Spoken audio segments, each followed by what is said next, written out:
Nous te saluons, maman, en ce jour. Nous te bénissons, nous te remercions d'avoir donné ton oui inconditionnel à ton Dieu.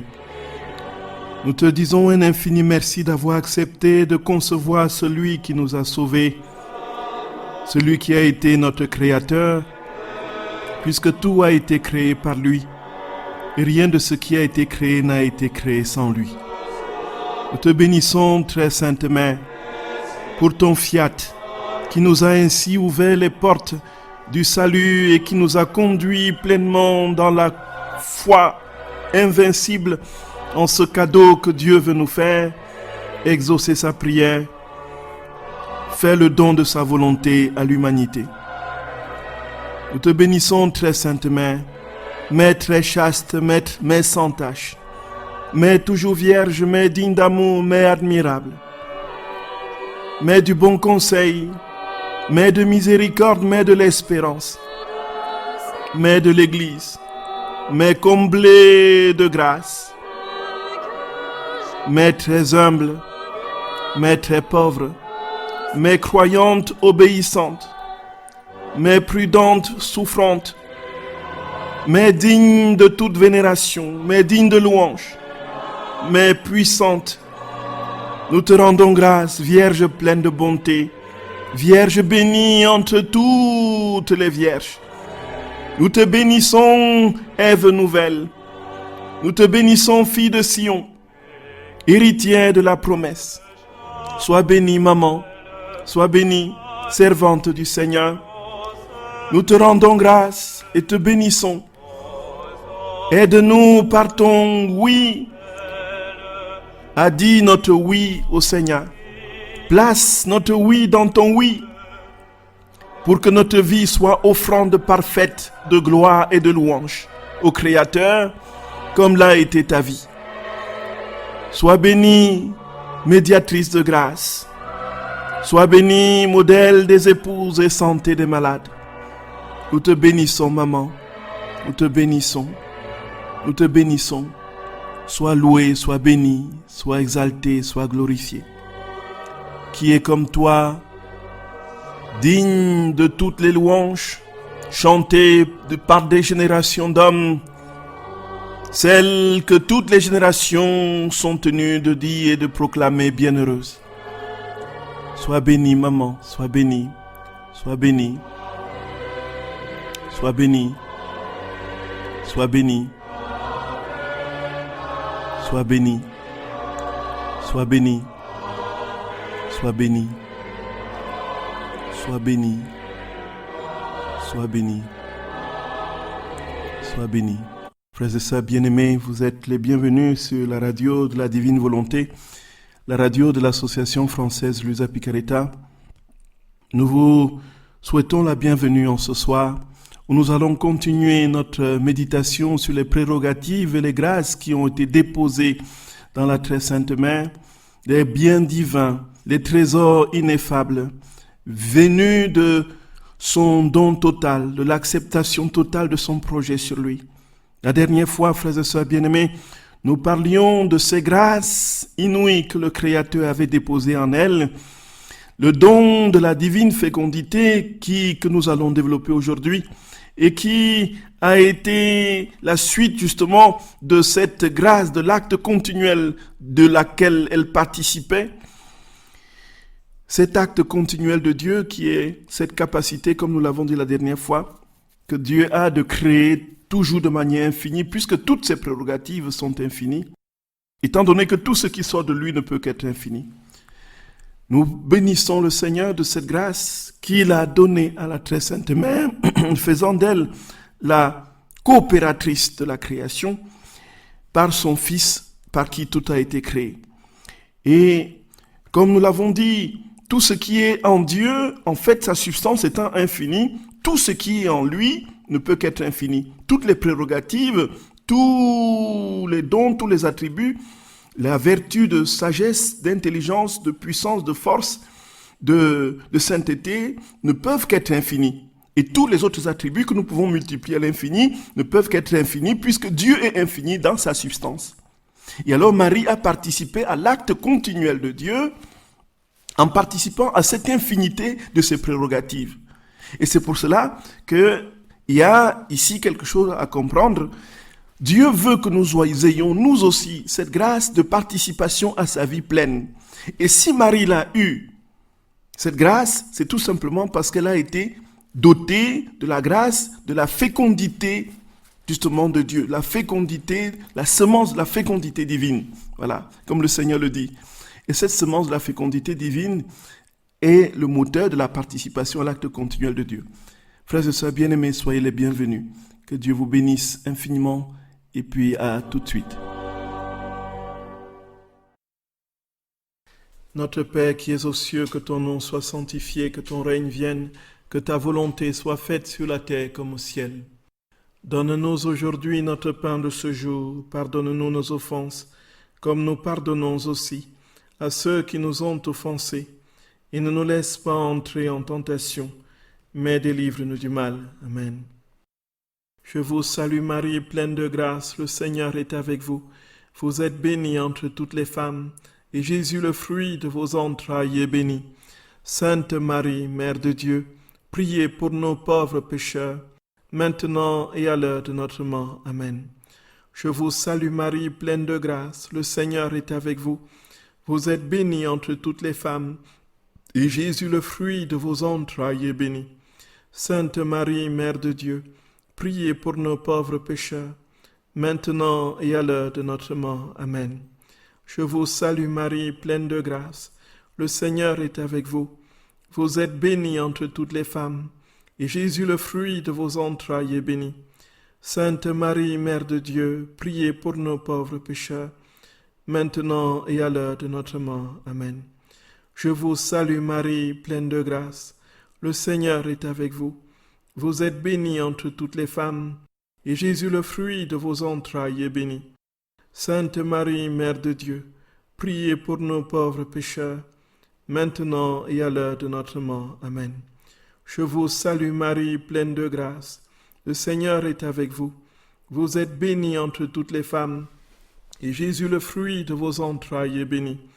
Sainte Marie, Mère de Dieu, priez pour nos pauvres pécheurs, maintenant et à l'heure de notre mort. Amen. Je vous salue Marie, pleine de grâce, le Seigneur est avec vous. Vous êtes bénie entre toutes les femmes, et Jésus, le fruit de vos entrailles, est béni. Sainte Marie, Mère de Dieu, priez pour nos pauvres pécheurs, maintenant et à l'heure de notre mort. Amen. Je vous salue Marie, pleine de grâce, le Seigneur est avec vous. Vous êtes bénie entre toutes les femmes, et Jésus, le fruit de vos entrailles, est béni. Sainte Marie, Mère de Dieu, priez pour nos pauvres pécheurs, maintenant et à l'heure de notre mort. Amen. Je vous salue Marie, pleine de grâce, le Seigneur est avec vous. Vous êtes bénie entre toutes les femmes, et Jésus, le fruit de vos entrailles, est béni. Sainte Marie, Mère de Dieu, priez pour nos pauvres pécheurs, maintenant et à l'heure de notre mort. Amen. Je vous salue Marie, pleine de grâce, le Seigneur est avec vous. Vous êtes bénie entre toutes les femmes, et Jésus, le fruit de vos entrailles, est béni. Sainte Marie, Mère de Dieu, priez pour nos pauvres pécheurs, maintenant et à l'heure de notre mort. Amen. Je vous salue Marie, pleine de grâce, le Seigneur est avec vous. Vous êtes bénie entre toutes les femmes, et Jésus, le fruit de vos entrailles, est béni. Sainte Marie, Mère de Dieu, priez pour nos pauvres pécheurs, maintenant et à l'heure de notre mort. Amen. Gloire soit au Père et au Fils et au Saint-Esprit, comme il était au commencement, maintenant et toujours, et dans les siècles des siècles. Amen. Frères et sœurs bien-aimés, soyez les bienvenus sur la radio de la Divine Volonté. Comme nous avons l'habitude de faire, frères et sœurs bien-aimés, commencer ce petit temps de méditation sur les différents thèmes des livres du ciel.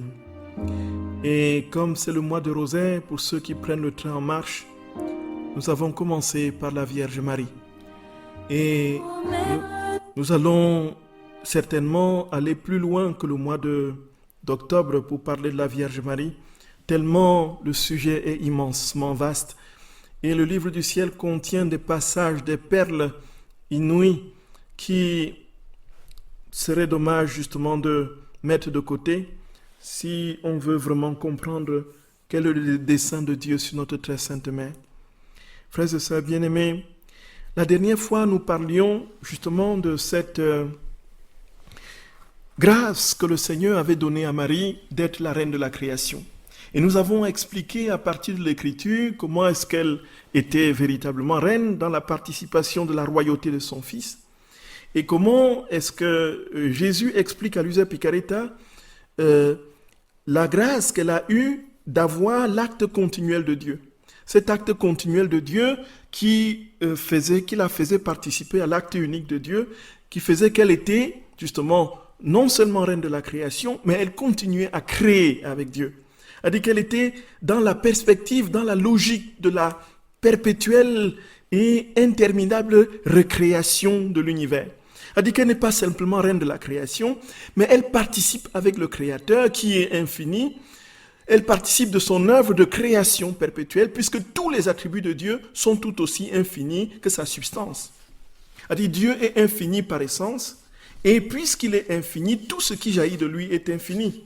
C'est pourquoi le don, sa parole est infinie, sa sainteté est infinie, son intelligence est infinie, tout simplement parce qu'il est infini, ainsi de suite. On peut multiplier tous les attributs, toutes les vertus que l'on peut retrouver, n'est-ce pas, en Dieu, de manière infinie. Donc voilà la caractéristique justement de notre Seigneur, frères et sœurs bien-aimés, de notre Dieu créateur. Et Marie a participé à cet acte continuel de Dieu, tout simplement parce qu'elle a été gratifiée justement de la participation à, non pas la substance de Dieu, puisqu'elle n'est pas Dieu, elle a participé à la volonté de Dieu. Dieu lui a donné sa volonté simplement parce qu'elle a abandonné la sienne. Et elle explique de manière très claire. Et voilà que si elle est reine de la création, ce n'est pas du fait de son immaculée conception. Nous parlerons de son immaculée conception plus tard. Elle est reine du ciel tout simplement parce qu'elle a abandonné sa volonté. Frères et sœurs bien-aimés, c'est tout simplement inouï. Les passages du livre du ciel qui en parlent sont d'une force imprenable qui nous saisit vraiment du très fond de notre être et ne peut que nous laisser pantois devant ce grand mystère que nous avons si négligemment justement mis de côté. Nous n'avons pas compris quel était le rôle et la place de Marie dans notre vie. Marie, frères et sœurs bien-aimés, notre très sainte mère, c'est le réceptacle des biens de Dieu. Et nous aurons l'occasion de donner plus de détails. Frères et sœurs bien-aimés, si Marie est dans l'acte continuel de Dieu, c'est tout simplement parce qu'elle a le germe de la fécondité de Dieu. Le germe de la fécondité de Dieu. Et ça, quel est ce germe de la fécondité de Dieu, frères et sœurs bien-aimés? Ce n'est rien d'autre que la divine volonté. C'est fou.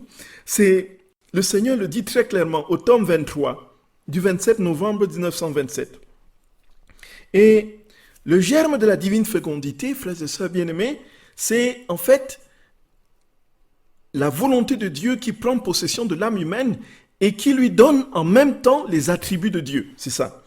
Et donc, comme dans ces attributs, il y a le fait de pouvoir créer de manière continuelle, nous pouvons donc nous aussi, comme Marie, entrer par participation dans cette vie divine et dans sa volonté continuer les créations que Dieu opère, puisque là où sera Dieu, là nous serons. Voici ce que Jésus dit donc au tome 23 du 27 novembre 1927. C'est la suite de ce que nous avons commencé hier, la dernière fois. Ma fille, celle qui se laisse dominer par ma volonté reçoit de ce fait la vertu de fécondité divine. C'est-à-dire que nous, voilà, frères et sœurs bien-aimés, voici le secret. Celui qui se laisse dominer par la volonté de Dieu, par la divine volonté, reçoit la vertu de fécondité divine. Et avec cette fécondité, cette âme peut générer dans les autres ce qu'elle possède. C'est-à-dire que nous pouvons nous multiplier. Nous pouvons multiplier ce que nous avons reçu du fait que nous avons le germe de la fécondité divine qui se répand, qui s'étend, qui s'étale, qui se disperse justement dans les autres.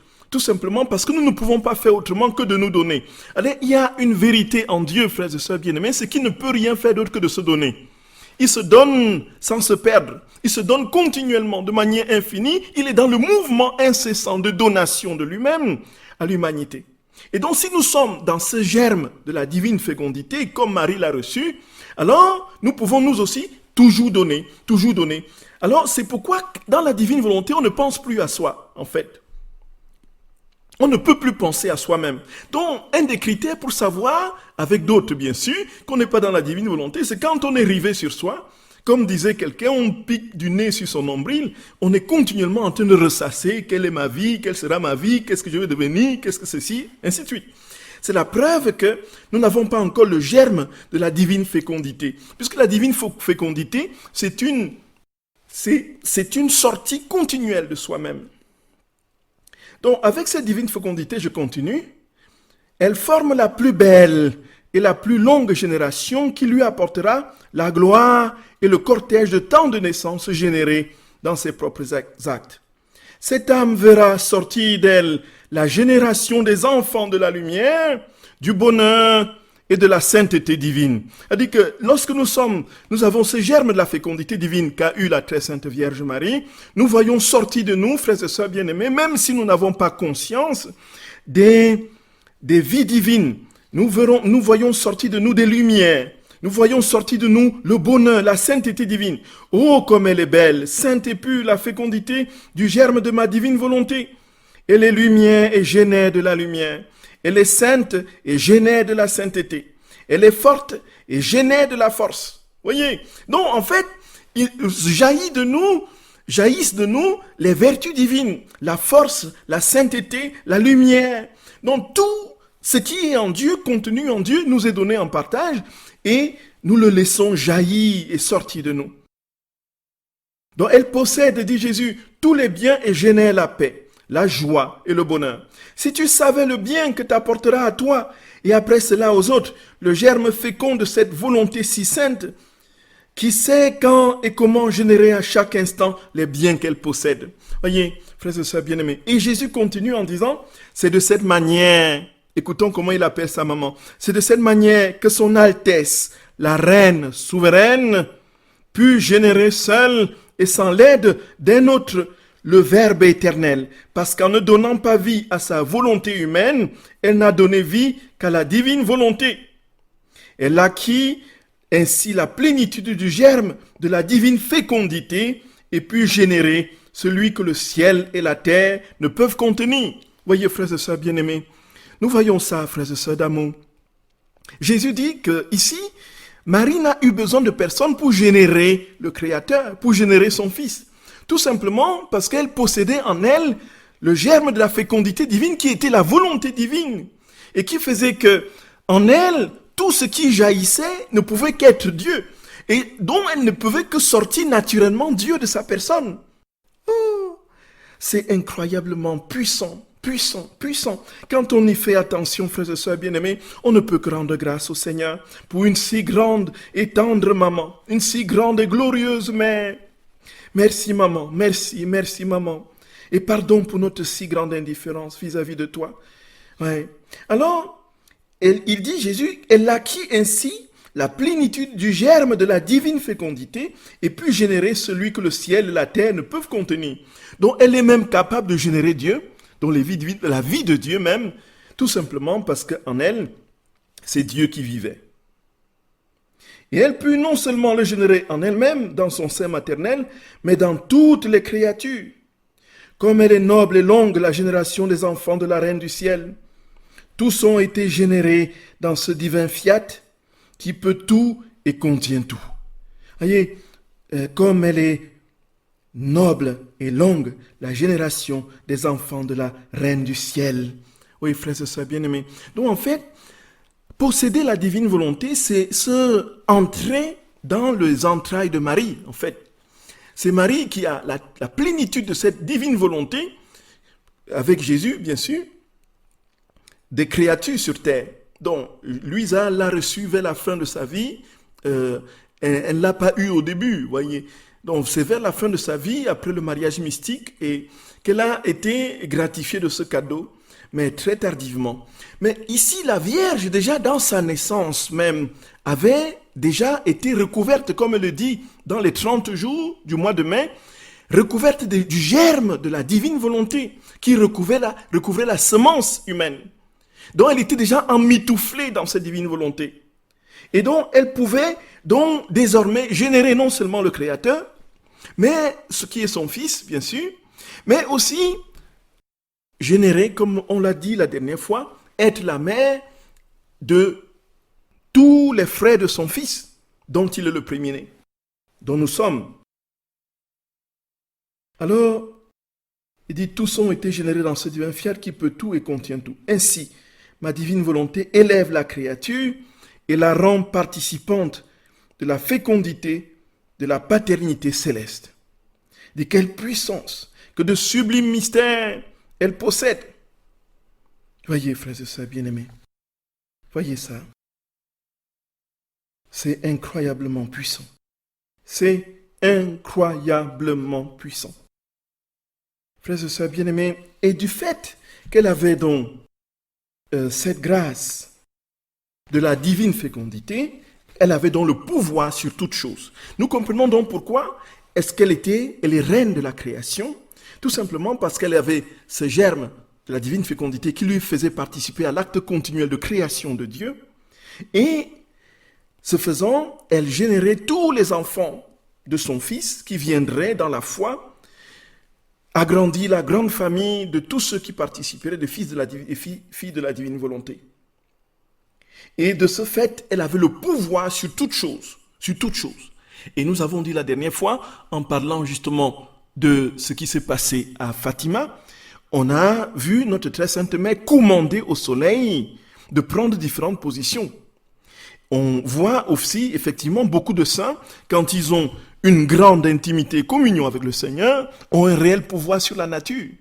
Ainsi, n'est-ce pas, Saint Antoine de Padoue qui demande aux poissons de sortir pour écouter la parole de Dieu lorsque la population ne reçoit pas ce qu'il dit. Ainsi, Saint François d'Assise qui parle aux animaux. Ainsi de suite, ainsi de suite. On peut multiplier. Saint Séraphin de Sarov ou tous ces saints qui ont travaillé à être tout entier à Dieu ont eu une certaine ascendance sur la nature qui fait que on ne peut pas imaginer que Marie, elle qui possède en elle le germe de la divine fécondité, qui a la plénitude de la divine volonté, ne soit pas capable de commander à la nature. Donc tout lui a été donc soumis du fait de cette appartenance totale à son Dieu. Et alors, puisque Jésus dit très clairement, frères et sœurs bien-aimés, que tout, elle a reçu le pouvoir sur toute chose. C'est ce qu'il dit au tome 21 du 1er décembre 1927. Jésus dit, la reine souveraine avait tout reçu de ma volonté. La plénitude de grâce, la sainteté, la souveraineté sur toute chose. Nous entendons bien, frères et sœurs d'amour. La souveraineté sur toute chose. Et jusqu'à la fécondité de pouvoir donner vie à son Fils. Elle lui avait tout donné et ne lui avait rien refusé. Voilà le secret de Marie. Elle n'avait rien refusé à son Dieu. Et de ce fait, Dieu lui avait tout donné. C'est ça, en fait, c'est ça. C'est cet échange entre notre volonté et celle de Dieu qui nous donne justement la vie de Dieu, qui nous procure cette vie de Dieu en plénitude. Si nous avons encore quelque chose que nous retenons pour nous, il est impossible d'acquérir la totalité des biens divins. Ce n'est pas possible. Ce n'est pas possible. C'est pourquoi, frères et sœurs, la vie dans la divine volonté, c'est une vie de détachement radical. C'est une vie de coupure, de césure, de dépouillement. On considère et on prend conscience qu'on n'est rien. Qu'on n'est rien. On n'est rien. Et parce qu'on n'est rien, et lorsque nous serons véritablement rien, Dieu pourra véritablement nous se saisir de nous. Et nous serons tout en lui. Voilà, c'est cet échange que Dieu attend de la créature, et rien d'autre. Et Marie a vécu cet échange de la manière la plus sublime qui soit, puisqu'elle n'a jamais dit non à son Créateur. Voyez. Et Jésus dit donc que elle lui avait tout donné et ne lui avait rien refusé. Ainsi, lorsque, dit-il, ma volonté voulait que je parte avec une force héroïque, elle rendait à la divine volonté ce qu'elle avait reçu. Voyez, donc elle donnait sans compter, elle ne retenait rien pour elle. Les cieux étaient stupéfaits de voir sa force et son héroïsme. Ils savaient bien qu'elle m'aimait plus que sa propre vie. Voilà, aimer Jésus plus que sa propre vie. Oh, mon Seigneur, comme nous en sommes loin, comme nous en sommes loin, Seigneur Jésus, comme nous en sommes loin, mon roi, et comme nous utilisons même les choses saintes pour nous rechercher nous-mêmes. Oh, mon bon papa, pardon, pardon, pardon. Comme nous en sommes loin, comme nous en sommes loin, comme nous en sommes loin. Et Jésus qui dit à Luisa, c'est ainsi que je voudrais voir la petite fille de ma divine volonté, forte, en paix et héroïque, qui rend son Jésus à ma volonté lorsqu'elle veut que tu en sois privé. Voilà. Je ne veux pas te voir abattu et triste, mais avec la force de la maman céleste. Et tout comme pour la souveraine dame du ciel, la séparation était extérieure et apparente, mais qu'intérieurement, ma divine volonté nous maintenait fusionnés ensemble et inséparables, il en sera ainsi pour toi. Ma volonté te gardera fusionné en moi et nous accomplirons ensemble les mêmes actes sans jamais nous séparer.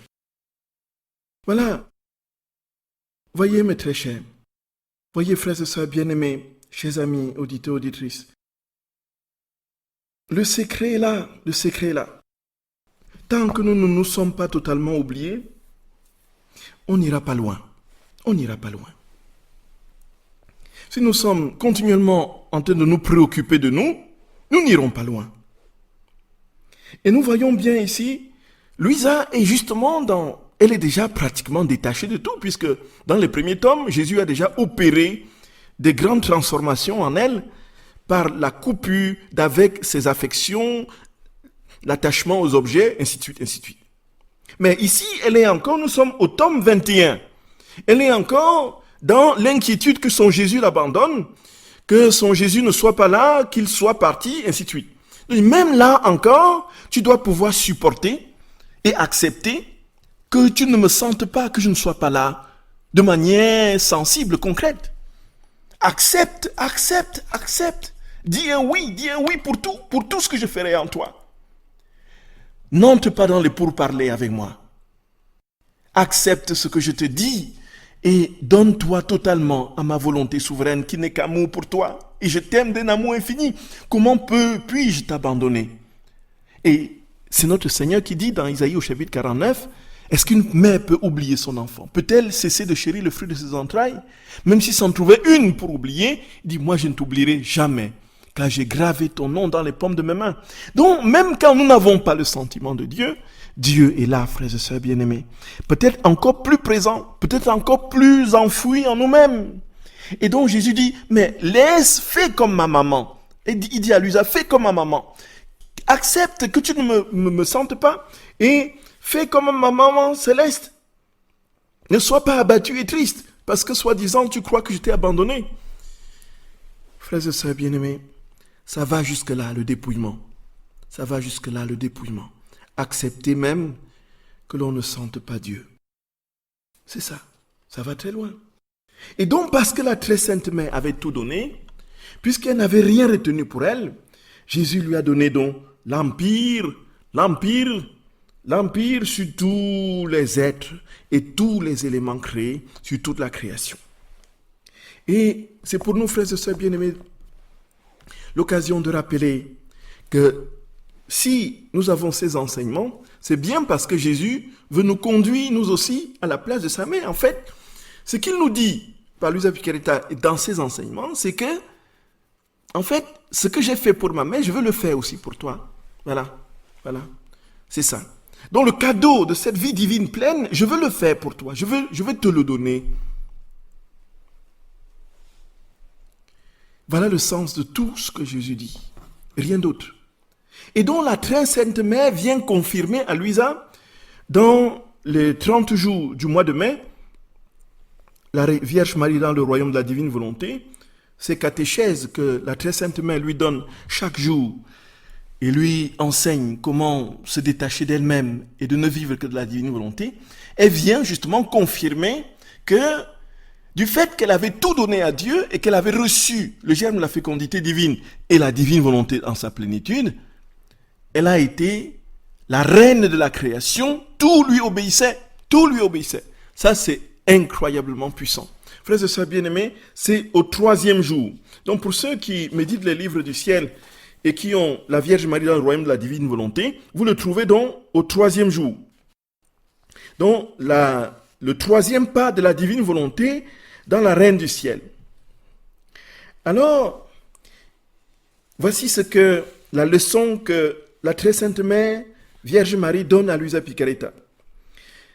Elle lui dit, mon enfant, écoute-moi, c'est le cœur d'une mère qui te parle, et en voyant que tu veux écouter, mon cœur est dans la joie, avec la plénitude que mon enfant prendra possession du royaume de la divine volonté que je possède dans mon cœur maternel pour le donner à mes enfants. Par conséquent, sois attentive et inscris toutes mes paroles dans ton cœur pour y penser toujours et modeler ta vie en accord avec mes enseignements. Écoute mon enfant, à peine la divinité eut-elle souri et célébré ma conception, que le Fiat suprême fit son 3e pas dans ma petite humanité. Malgré ma petitesse, il me dota de raison divine et mit toute la création en fête. Donc, la création était en fête, jubilait. Il me fit reconnaître comme reine par toutes les choses créées. Voyez, donc quand Jésus, Dieu, le Créateur, a mis sa sémence divine en Marie et l'a recouverte justement de sa divine volonté, donc toute la création a reconnu Marie comme reine. Elle reconnut en moi la vie de la divine volonté. Tout l'univers se prosterna à mes pieds, bien que je fusse si petite et pas encore née. Le soleil m'accueillit avec des chants de louanges et sourit de sa lumière. Le ciel me reçut avec ses étoiles qui me souriaient de leur doux scintillement et s'offraient en couronne éclatante sur ma tête. La mer me célébra du mouvement de ces vagues qui montaient et descendaient. Paisiblement. En somme, il n'y eut chose créée qui ne s'unit à la fête de la sacro-sainte Trinité. Toute la création accepta mon empire, mon règne, mon commandement et se sentit honorée.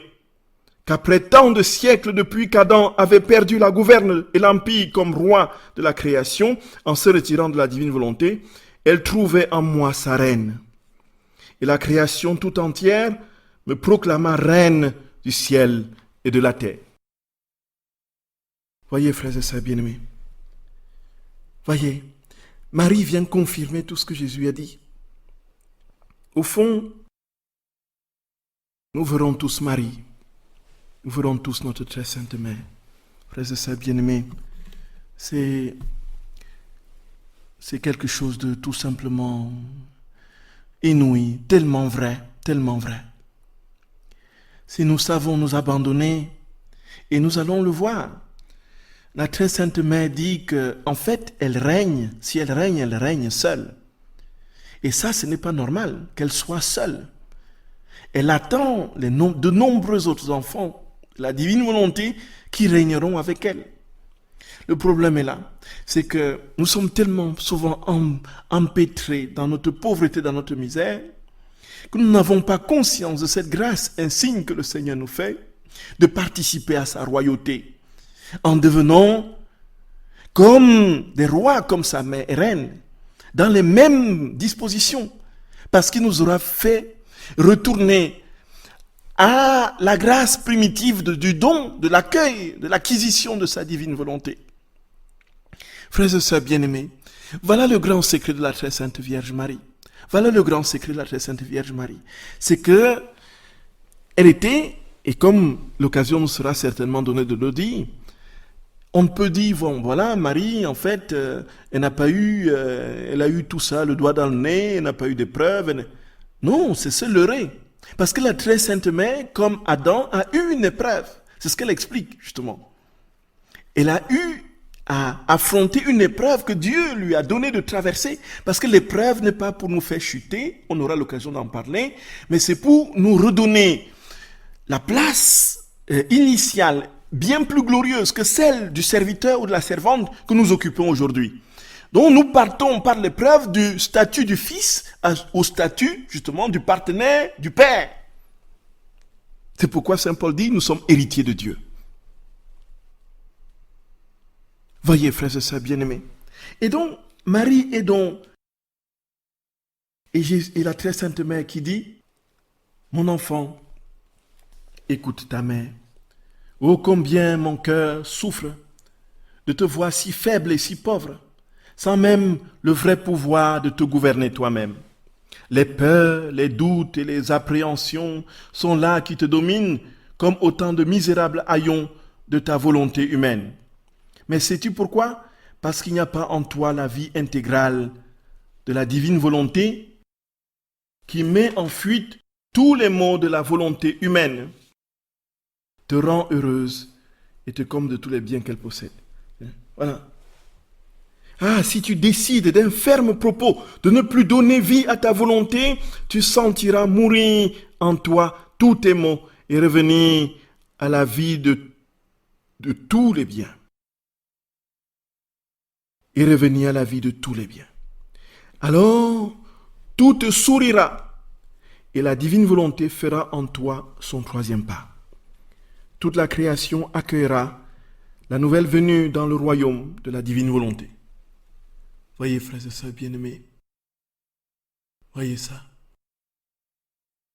Le mystère est grand. Le mystère est grand. Et elle conclut sur un ton suppliant. Aussi, mon enfant, dis-moi, m'écouteras-tu? Me donneras-tu ta parole que jamais, plus jamais, tu ne referas ta volonté? Sache que s'il en est ainsi, jamais je ne te quitterai. Je me tiendrai là en gardienne de ton âme.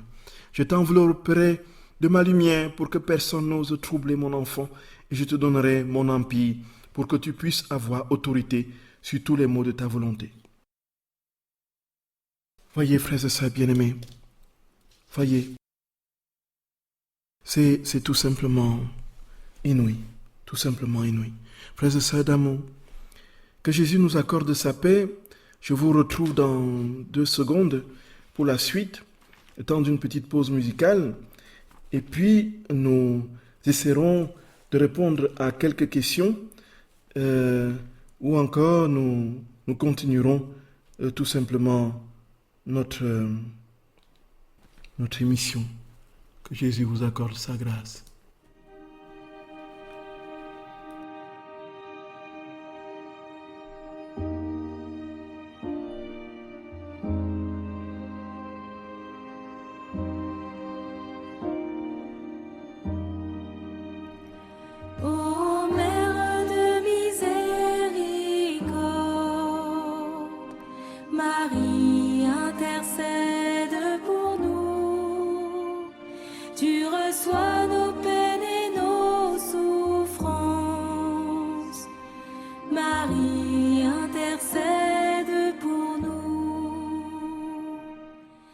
Chers frères et sœurs bien-aimés, vous êtes sur la radio de la Divine Volonté, que vous pouvez aussi écouter sur la radio Notre-Dame de la Paix, la radio paroissiale. Frères et sœurs d'amour, nous parlions tout à l'heure donc de toutes les grâces que Marie recevait dans l'ordre de l'acte continuel, cet acte continuel qui venait de la semence, de la fécondité divine, qui n'était rien d'autre que la divine volonté. Et ainsi, elle était reine de toute la création, naturellement, parce qu'elle ne pouvait qu'engendrer tout ce qui était vie divine. Et dont nous avons dit que c'était aussi le projet que Dieu avait sur nous. Voilà pour faire court. Frères et sœurs bien-aimés, il y a un ensemble de questions auxquelles je vais essayer de répondre Pardon, vraiment, je sais que ce sera très pauvre. Mes réponses, les questions sont assez costauds. Alors, donc, la question qui... Une question qui... Donc, la question d'Adam. Est-ce qu'Adam était de chair? Est-ce qu'Adam avait un... est-ce que c'est pas, comme certains théologiens le disent, plutôt une représentation figurative du premier homme qui n'a pas eu une existence concrète? Frères et sœurs bien-aimés, ce n'est pas ce que la Bible nous dit. Et quand Jésus nous parle, il ne parle pas comme si Adam n'avait pas existé. Adam a vraiment existé dans le point de vue de Dieu. Et moi, je crois plus Dieu que ce que les élucubrations, n'est-ce pas, humaines peuvent dire. Mais il y a eu effectivement une relation entre le premier homme et Dieu. C'est la vérité. Pourquoi devrais-je douter, moi? Pourquoi devrais-je douter? Et donc, je suis dans ce milieu, frères et sœurs bien-aimés, et je comprends bien toutes les théories qui parfois se contredisent, qui vont dans tous les sens, et une entreprise considérable, très effrontée et absolument hargneuse contre tout ce qui peut être littéral, contre tout ce qui peut être donné d'emblée dans l'Écriture tel que Jésus nous le révèle. Et quand Jésus parle, il ne parle pas comme si Adam a vraiment existé. Mais maintenant, quelle était la nature d'Adam, effectivement? Est-ce que certains posent la question, est-ce que Ève aussi avait cette vie divine ou elle n'avait pas? Pourquoi on ne parle que d'Adam? Ceci, frères et sœurs bien-aimés, Adam, c'est d'abord un autre être individuel personnel, un sujet objectif et singulier, mais c'est aussi un être au sens générique du terme. Ça veut dire qu'il représente l'humanité tout entière. Donc en Adam, il y avait toute l'humanité.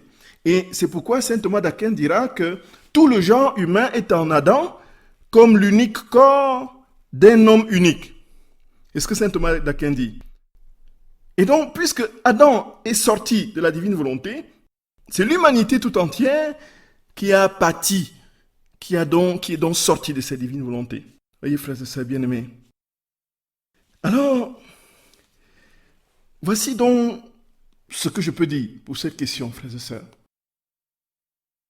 Alors, l'autre question qui suit, c'est s'il n'y avait pas encore de mal, le mal en Éden, alors est-ce qu'il y avait déjà les bêtes qui se mangeaient entre elles pour subsister? Bon. Donc, il faut dire que on suppose, à partir des enseignements de notre très saint Seigneur, on comprend que dans le jardin d'Éden, le jardin d'Éden étant compris comme ce moment de la communion parfaite que la créature avait avec le Créateur, ce moment originel où il n'y avait pas encore de mal, où il y avait où le mal n'avait pas encore insinué l'esprit humain, même si le mal originel est depuis les anges déchus. Il y avait donc cette harmonie qui faisait que la création vivait de manière paisible. Et il y avait une communion entre les éléments de la création qui faisait qu'il n'y avait pas d'offense. Il y avait une paix perpétuelle. On ne tuait pas pour vivre. On ne tuait pas pour manger. Les bêtes, effectivement, ne s'affolaient pas pour se détruire et se nourrir. Parce qu'il y avait, tout leur était donné dans ce paradis de communion avec Dieu qui était la nourriture de l'homme, était la vie même de Dieu. C'était la divine volonté. Voyez, frères et sœurs bien-aimés.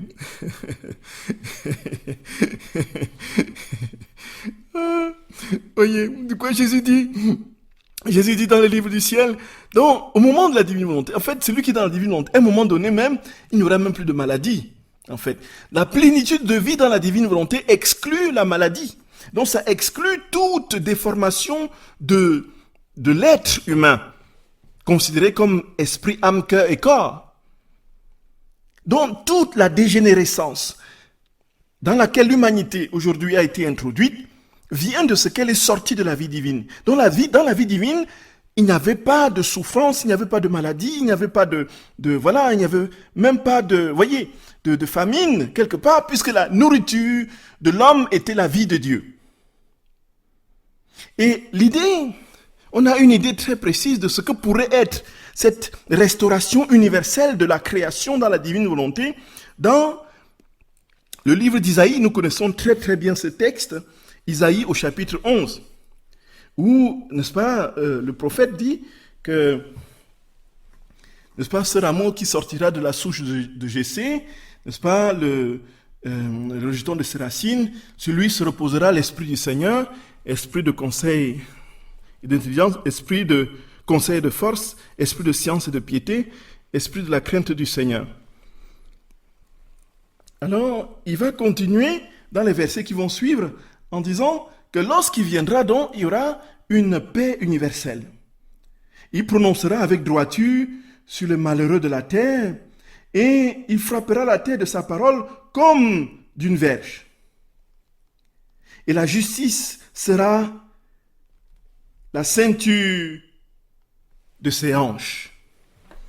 La justice sera la ceinture de ses hanches.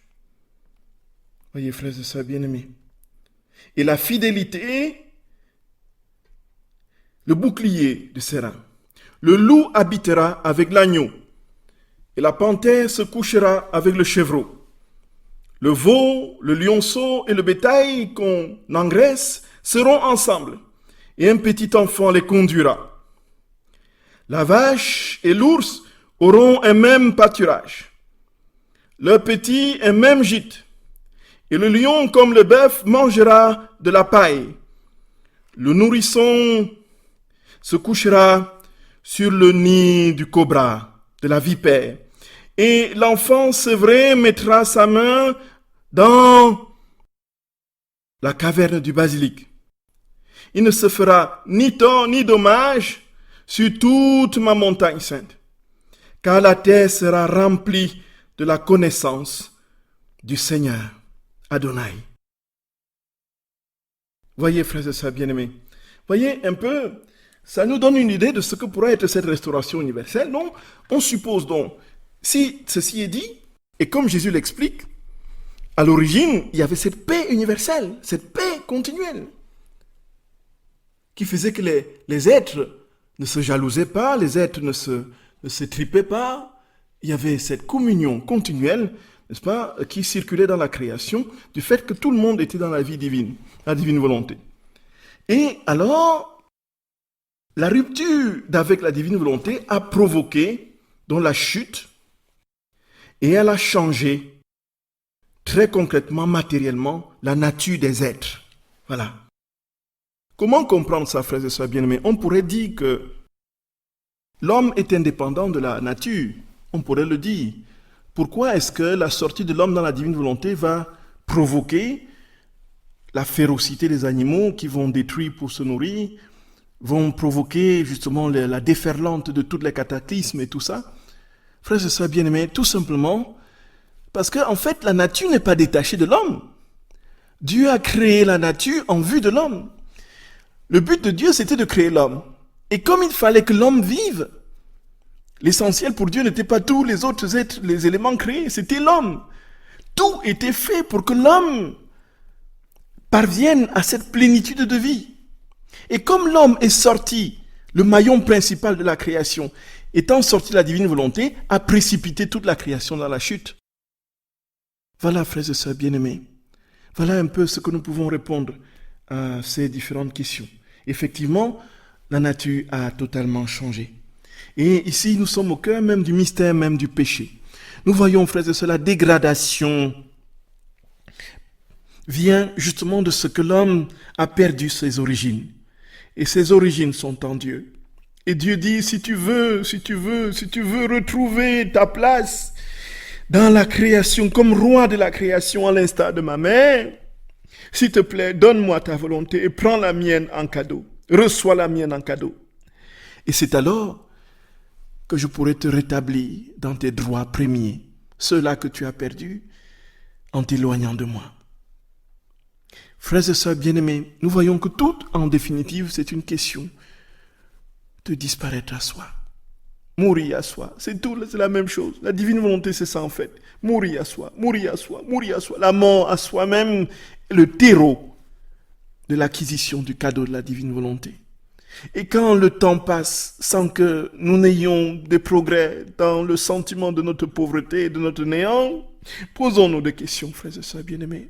Si nous croyons d'office, et justement, ce risque dramatique de pouvoir instrumentaliser la divine volonté pour gonfler davantage son ego et épanouir son amour-propre, voilà le grand risque. Tout simplement parce qu'on peut entrer dans une compréhension fallacieuse de l'opération divine en nous, qui, soi-disant, nous met au-dessus des autres créatures, et donc, du coup, immédiatement, on est Dieu dans un orgueil monumental qui écrase, qui méprise, qui piétine, qui utilise les autres et qui ne respire qu'angoisse,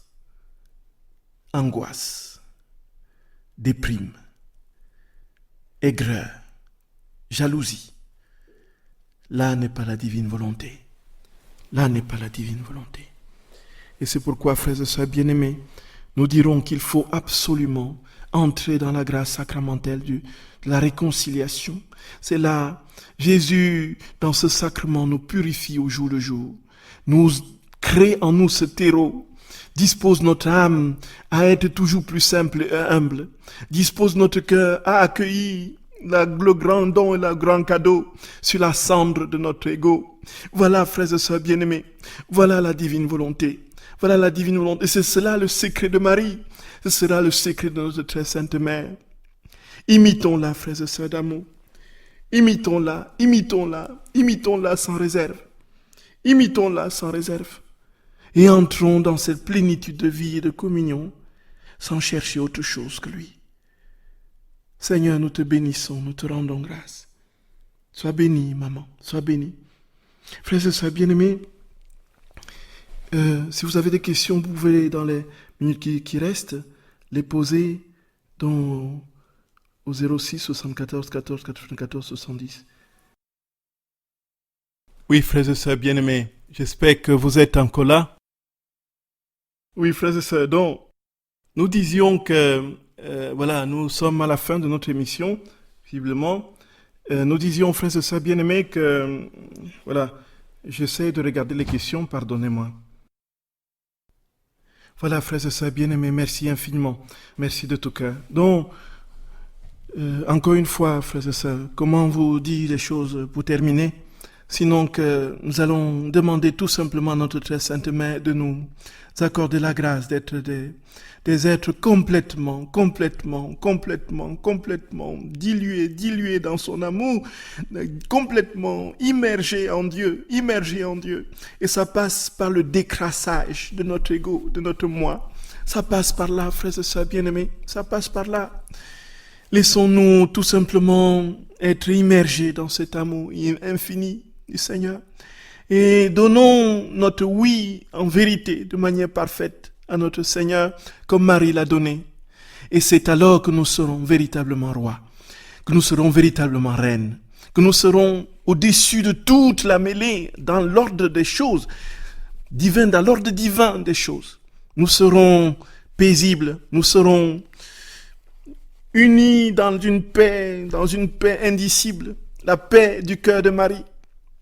Voilà, mes très chers frères et sœurs bien-aimés, que notre très sainte mère vous inonde de toutes ses grâces, qu'elle vous couvre de son manteau maternel, qu'elle vous immerge dans l'océan de l'amour infini du Fils qui circule dans son âme, qu'elle vous donne tout ce que vous désirez. Et nous prions pour que Jésus nous donne de ne jamais nous décourager sur ce chemin du don total de nous-mêmes, de la dépossession de nous-mêmes, qui n'est pas un chemin facile. Voilà, frères et sœurs bien-aimés, je vous embrasse de tout mon cœur. Je vous dis tout mon amour dans le Seigneur. Et je prie que Jésus nous donne l'occasion, jeudi prochain, de continuer à contempler les merveilles qu'il a déposées dans sa très sainte main et dont nous sommes des héritiers. Soyez bénis, frères et sœurs d'amour. Soyez bénis. Donc, s'il y a des questions, nous répondrons à ces questions la prochaine fois. Que Jésus soit votre rempart, votre très sainte mère.